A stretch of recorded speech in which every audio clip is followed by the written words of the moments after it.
দেশের ইতিহাসে এই প্রথম মানিকগঞ্জের সিংগাইরে বাংলাদেশ জামায়াতে ইসলামী সিংগাইর উপজেলা শাখার উদ্যোগে বিশাল কর্মী সম্মেলন অনুষ্ঠিত হয়েছে। সিংগাইরের প্রতিটি ইউনিয়ন এবং ওয়ার্ড থেকে আগত নেতাকর্মী ও জামাত সমর্থকদের উপস্থিতিতে উক্ত কর্মী সম্মেলন জনসমুদ্রে পরিণত হয়। তিল ধারণের জায়গা ছিল না অনুষ্ঠান স্থলে। শুক্রবার 27 সেপ্টেম্বর বেলা 3 ঘটিকায় উপজেলা পরিষদ চত্বরে পবিত্র কুরআন তেলাওয়াতের মধ্য দিয়ে সম্মেলনের আনুষ্ঠানিকতা শুরু হয়। এরপর শুরু হয় বক্তব্যের পালা।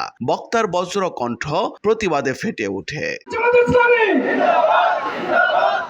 এরা এই ধ্বংসলীলা যখন তুঙ্গে উঠেছিল, তখন এদেশে ছাত্র জনতা একত্রিত হয়ে সঙ্গে বাংলাদেশ জামায়াত ইসলামী এবং ইসলামী ছাত্র শিবিরকে সঙ্গে নিয়ে একটি ঐক্যবদ্ধ আন্দোলনের মাধ্যমে এই স্বৈরাচারীর পতন ঘটিয়ে একটি স্বাধীন বাংলাদেশের উপকার দাঁড় করেছে। ইনশাআল্লাহ এদেশ থেকে ইসলামকে বিদায় করার জন্য দেশপ্রেমিক জামায়াত ইসলামীকে নিষিদ্ধের মাধ্যমে তারা মূলত একদলীয় বাকশাল কায়েম করতে চেয়েছিল, কিন্তু তাদের সেই আশা আল্লাহ রাব্বুল আলামিন আবাবিল পাখির মতো ছাত্র জনতাকে প্রতিরোধ করে তাদেরকে বিরুদ্ধে বেরোতে বাধ্য করেছে। বন্ধুগণ, অতএব আসুন আমরা বাংলাদেশ জামায়াত ইসলামীর ছায়াতলে এসে সনাতন সূক্ষ্ম এবং খুদাবের নেতৃত্ব প্রতিষ্ঠার মাধ্যমে বাংলাদেশ থেকে, বাংলাদেশের বাড়ি থেকে চিরতরে দুর্নীতি পরায়ণ লোকদেরকে উৎখাত করে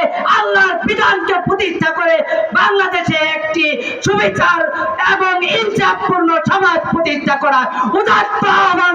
যে কোরআন দিয়ে যে জাহিলিয়াতের যুগকে আল্লাহ রাসূল সাল্লাল্লাহু আলাইহি ওয়াসাল্লাম সোনার মদিনা বানিয়েছেন, আমরা এই কোরআন দিয়ে এই সিংগাইরকে, এই বাংলাদেশকে সোনার বাংলা করতে চাই। এই খলিয়াতুলকে বলতে চাই, দেখুন বাংলাদেশের মানুষ, ইসলাম প্রিয় মানুষ, তোমাকে বাংলাদেশের একটি মুহূর্তের জন্য দাঁড় করে দিতে চায় না। সম্মেলনে বক্তারা বলেন, পৃথিবীর শুরু লগ্ন থেকেই হকের সাথে বাতিলের দ্বন্দ্ব। এই দ্বন্দ্ব কিয়ামত পর্যন্ত হতেই থাকবে।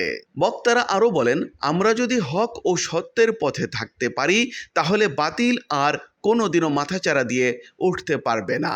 তাই বক্তারা সকলকে হক ও সত্যের পথে থাকার আহ্বান জানান। আমাদের সকলেরই জানা আছে, পৃথিবীর শুরু লগ্ন থেকেই বাতিলের সাথে হকের সাথে বাতিলের দ্বন্দ্ব, এই দ্বন্দ্ব চিরন্তন কিয়ামত পর্যন্ত হতেই থাকবে। ওরাই হবে কামিয়াব যারা সত্যের পথে, হকের পথে অটল থাকবে, তারাই হবে কামিয়াব। আজকে জামাত দেখাই দিচ্ছে তারা নিজের জীবনকে বিসর্জন দিয়ে, ছাত্র শিবির নিজের জীবনকে শেষ করে দিয়ে আজকে বাতিলের পতন ঘটেছে। যে রক্তে শহীদের রক্ত যে মাটিতে মিশে আছে সে মাটি একদিন ইসলামের বিপ্লব হবে। এরা এই ধ্বংসলীলা যখন তুঙ্গে উঠেছিল, তখন এদেশে ছাত্র জনতা একত্রিত হয়ে সঙ্গে বাংলাদেশ জামায়াত ইসলামী এবং ইসলামী ছাত্র শিবিরকে সঙ্গে নিয়ে একটি ঐক্যবদ্ধ আন্দোলনের মাধ্যমে এই স্বৈরাচারীর পতন ঘটিয়ে একটি স্বাধীন বাংলাদেশের উপকার দাঁড় করেছে। ইনশাআল্লাহ যে শাপলা চত্বরে আলেম ওলামাদের হত্যা করেছিল এক শ্রেণীর লোক, সেই খুনিকে কওমি জননী উপাধি দিয়েছিল, সেই জননী আজ কোথায়? সেই কওমি জননী তার সন্তানকে রেখে ভারতে পালিয়ে গেছে।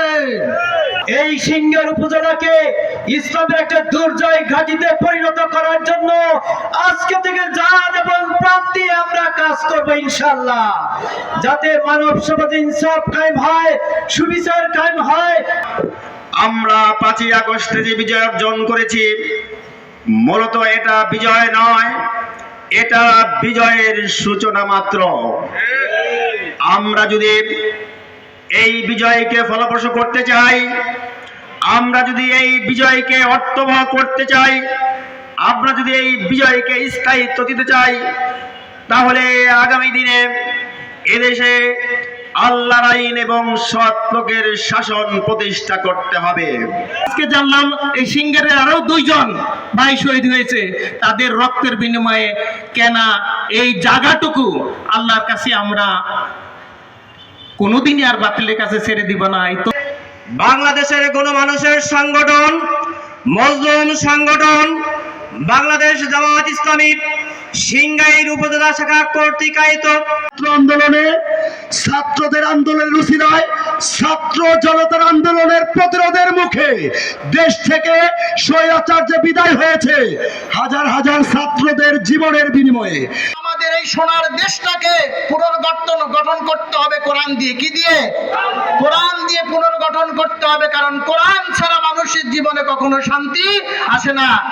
বাংলাদেশ জামায়াতে ইসলামী সিংগাইর উপজেলা শাখার সভাপতি আব্দুল মান্নানের সভাপতিত্বে সম্মেলনে প্রধান অতিথি হিসেবে উপস্থিত ছিলেন ঢাকা উত্তরাঞ্চলের টিম সদস্য ও মানিকগঞ্জ জেলার জামায়াতের সাবেক আমির মাওলানা দেলোয়ার হোসেন।